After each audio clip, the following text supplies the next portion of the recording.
One day, by God's grace, I'm going to find Ishmael. But I know that there are, listen to me, individuals just like him all over the world who are somebody's son, somebody's daughter, somebody's mother, somebody's father.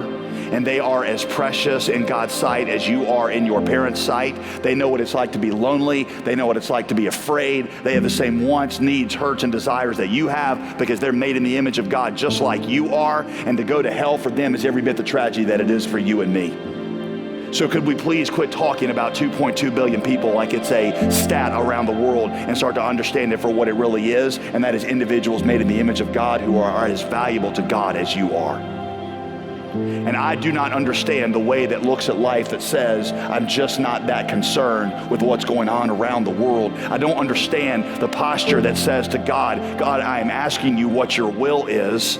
We talk about finding God's will. It's not lost.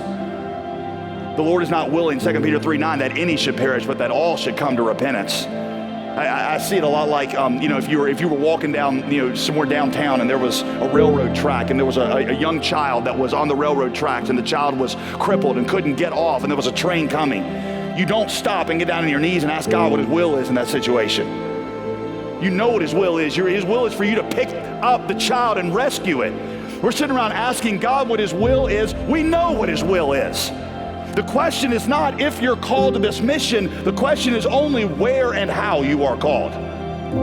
The call to be involved in this mission was a call that Jesus gave when he called you to be his disciple.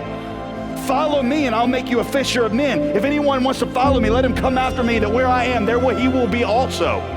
That's the call you're looking for. So quit staring into your Cheerios and quit waiting on some warm, fuzzy feeling for God to tell you what he's already told you in the Bible. You don't need a special voice, you got a verse. So the question is not, the question is not